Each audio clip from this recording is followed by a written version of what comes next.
नमस्कार। आज फिर एक दो छोटे किस्से लेके आया हूँ अपने ही जीवन से जुड़ी हुई। हम 2004 में मुंबई आए थे 16 अक्टूबर को सपत्नी पत्नी के साथ, और ये तय करके आए थे कि अब अभिनेता बनना है, हिंदी सिनेमा में काम करना है तो मुंबई चलते हैं। मालूम था लड़ाई लंबी है, वक्त बहुत लगेगा। तो हमने तैयारी कर रखी थी पहले से। पत्नी को बोला था कि तुम बीएड कर लो ताकि शुरुआती में तुम कहीं टीचर की नौकरी कर लेना, और मुझे तो पता नहीं मेरा क्या होगा, कितना समय लगेगा। तो उतने दिन घर चलाने के लिए कोई तो एक कमाने वाला चाहिए, तो पत्नी ने बीएड कर लिया था और हम मुंबई आ गए। मुंबई आते हम शुरुआत के 2 महीने अपने दोस्त के घर पे रहे। भानु नाम है उसका, मेरा बैचमेट है भानु उदय। और हम अपने लिए घर खोजते रहे। फिर हमारे बजट के लिहाज से एक कांदीवली वेस्ट में एक छोटा सा घर मिल गया, जहाँ हम लोग आ गए, शिफ्ट हो गए। 2 महीने बाद फिर शुरू हुई बात नौकरी, पत्नी की नौकरी खोजनी है। तो क्लासिफाइड अखबारों में आते हैं ना, सो उसमें खोजते थे हम लोग टीचर्स की वैकेंसी कहाँ है, और पढ़ते थे। अब हमें करना उस इलाके में जहाँ हम रह रहे हैं, कांदीवली, मलाड, अंधेरी। अब टाउन में नहीं जा सकते या दूर, तो निकले नहीं, कहीं वैकेंसी मिलती नहीं थी। तो हमने बोला, बायोडाटा मेरी पत्नी बना के रखी थी, तो मैं बोला यार एक काम करो, तुम बायोडाटा बना ली हो तो जितने अंधेरी मलाड के स्कूल्स हैं ना हमारे आसपास, जहाँ हम चाहते हैं, कन्वीनियंट है, वहाँ चल के हम बायोडाटा दे आते हैं। वो बोली ऐसे कैसे दे दोगे, वैकेंसी निकली नहीं है और कैसे ऐसे दे दोगे, कोलकाता से आई हैं तो वो दरबार जाने नहीं देंगे, या मतलब क्या कहेंगे लोग, वैकेंसी है नहीं, क्यों आए कौन। मैं बोले क्या हो जाएगा, क्या होगा, ज़्यादा से ज़्यादा ये तो नहीं बोलेंगे ना कि यू आर अंडर अरेस्ट, आप अंदर आए कैसे, चलिए जी आप गिरफ्तार होते हैं, अब चलिए थाने। तो चलते हैं ना। बोली तुम, मुझे नहीं मालूम, तुम अजीब आदमी हो। मैं बोला अरे प्रयास करने में क्या गया है, होगा होगा, नहीं होगा क्या कर लेंगे, पकड़ लेंगे, जान मार देंगे, चलो। तो गए हम लोग एक मलाड के गोरेगांव के स्कूल में, बड़े स्कूल में, और हमने दरवान पूछा क्या है, गार्डन ने बोला नहीं रिसेप्शन पे मिलना है, कुछ जानकारी लेनी है, यहाँ लिख दो। चले गए। मैं नहीं गया, वो गई थी, मैं बाहर खड़ा था। रिसेप्शन पे ये बोलना उसको मत बताना बायोडाटा, उसको बोलना कि मुझे रिसेप्शन से कुछ इन्फॉर्मेशन लेनी है। अंदर गई और उन्होंने बोला भाई एक बायोडाटा है, मैं टीचर की नौकरी खोज रही हूँ। तो रिसेप्शन पे जो महिला बैठी थी उन्होंने बोला हमारे पास वैकेंसी तो है नहीं, बट ठीक है आप आई हो तो दे दो, हम एडमिन तक पहुँचा देंगे, अगर उनकी ज़रूरत हुई तो आपको बुलाएंगे।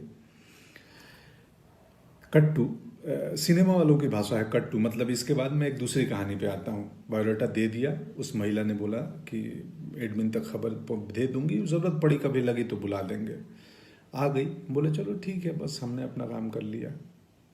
दूसरी कहानी मेरी क्या चल रही थी, मैं उस समय हार्ड कॉपी तस्वीरों का वक्त था, तब मेल नहीं आए थे कि हम मेल कर दें तस्वीरें, या ऑडिशन बाद का चीज़ है, पहले आपकी तस्वीर पसंद आनी चाहिए तब ऑडिशन के लिए बुलाते थे, और तब कास्टिंग डायरेक्टर्स भी नहीं आए थे। अभी जो बहुत सारी कंपनियां हैं, बहुत सारे लोग हैं, करते हैं और अच्छा काम कर रहे हैं। तो हम जाके, उस वक्त कास्टिंग डायरेक्टर नहीं होते थे, तो डायरेक्टर का कोई एसोसिएट डायरेक्टर या असिस्टेंट या प्रोडक्शन के लोग भी कास्टिंग कर लेते थे। और तब कास्टिंग मतलब बहुत छोटे छोटे रोल्स में नए एक्टर को लिया जाता था, और जो भी एक सेट पैटर्न था, ये हीरो, ये हीरोइन, ये विलेन, वकील, इंस्पेक्टर भी सेट थे। तो 2004-5 की बात है ये। तो मैं जाता था दफ्तर में, दरवान रोक दे कहीं बड़ी कंपनी, किसी फिल्म ऑफिस में गया, तो मैं बोलता था कि यार मेरे को बोला किसने बुलाया है, मैं बुलाया नहीं, मेरे को ईश्वर जी भेजे हैं कि वो राहुल, रवि, जो भी नाम है उस एसोसिएट की, उनसे मिलना है, ईश्वर जी भेजे हैं। बोला अच्छा। वो फ़ोन करे कि भाई कोई आए हैं, पंकज नाम है, ईश्वर जी भेजे हैं। तो बोले अच्छा कौन, भेज दो भेज दो, मिलता हूँ, देखता हूँ कौन। या अंदर पहुँच जाए, छोटा दफ्तर हो, रिसेप्शन तक पहुँच गए सीधे, तो फ्रंट डेस्क पे जो भी रिसेप्शन पे महिला बैठी हैं, जी हाँ क्या। मैं बोला वो एसोसिएट डायरेक्टर से मिलना है। तो किसने भेजा है आपको, कैसे आए हो, क्या है रेफरेंस।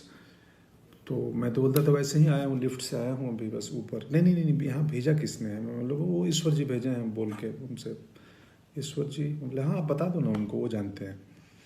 तो ईश्वर जी भेजे हैं, कोई पंकज आया है कास्टिंग वाला। बोले चलो आता। तो या तो कास्टिंग वाले निकल के आए या मुझे अंदर तक भेज दी जाए। मेरे पास कास्टिंग वाले आए, बोले हाँ जी बोलिए बताइए आप। तो मैं बोला जी मैं एक्टर हूँ और ये मेरी तस्वीर है, मुझे पता चला आप कास्टिंग कर रहे हो। तो बोला ये बट ये ईश्वर जी, कौन ईश्वर जी भेजे हैं वो, प्रोडक्शन में या कुछ कॉस्ट्यूम या किस डिपार्टमेंट, कौन से ईश्वर जी? मैं हंस देता था, बोलता था वो ईश्वर जी जो उधर बैठे हैं, जो सबको भेजे हैं दुनिया में। तो कई लोग हंस देते थे, ये 2-4 बार ही हुआ, अक्सर नहीं हुआ है ये किस्सा। कई लोग हंस देते थे और बोलते थे यार बढ़िया सेंस ऑफ ह्यूमर है या बढ़िया अप्रोच है तुम्हारा, लाओ तस्वीर दो, कहाँ से एक्टिंग सीखे हो, क्या किए हो। एक आध नाराज भी हो जाते थे। 2-4 बार किया था ये। मुझे मेरे दोस्त, आज ही फ़ोन आया था दिन में हेमंत का, तो उन्होंने बताया कि यार तुम, याद है तेरे को, तो ईश्वर जी बोल के कहीं घुस जाते थे कि ईश्वर जी भेजे हैं। तो याद आया। और हम एक्टर्स को कैसे पता चलती थी कि कास्टिंग कहाँ हो रही है, एक इन्फिनिटी मॉल है अंधेरी में, वहाँ पे बहुत सारे एक्टर्स शाम को बैठते थे और वहाँ इन्फॉर्मेशन एक दूसरे को दी जाती थी।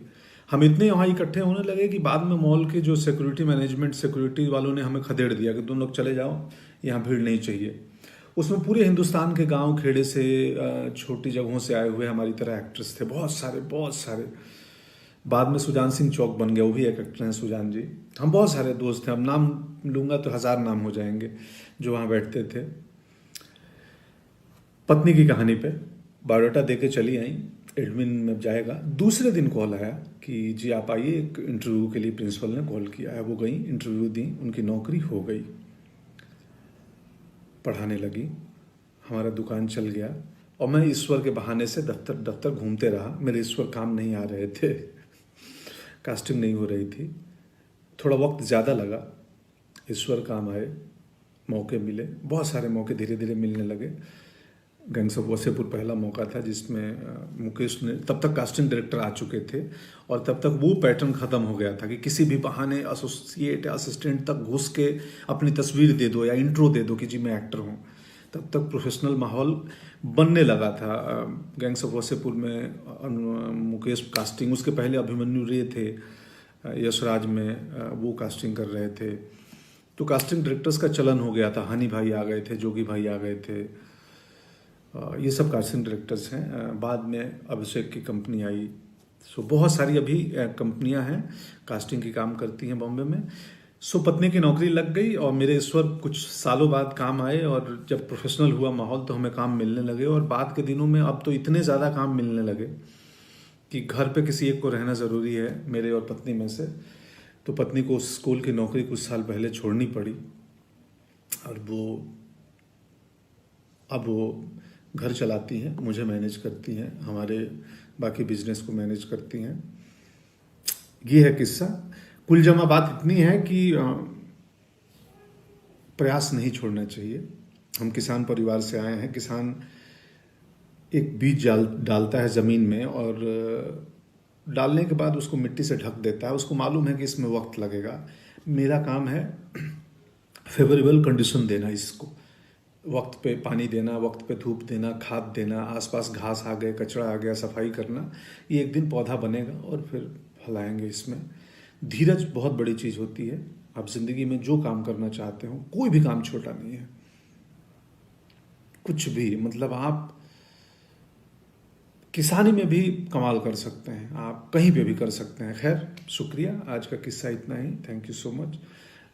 कोरोना से डरना नहीं है, लड़ना है। लॉकडाउन को गंभीरता से पालन करें और बाकी उपाय हमें मालूम ही है। हाइजीनिक मेंटेन करें, एक फिजिकल डिस्टेंसिंग मेंटेन करें अगर ज़रूरत हो, एसेंशियल चीज़ों के लिए बाहर निकलना पड़ रहा है तो। और बस यही है। शुक्रिया। आप सबको बहुत सारा प्रेम और स्नेह, और पूरी दुनिया खुशहाल रहे, ऐसी कामना है प्रभु से। जय हिंद।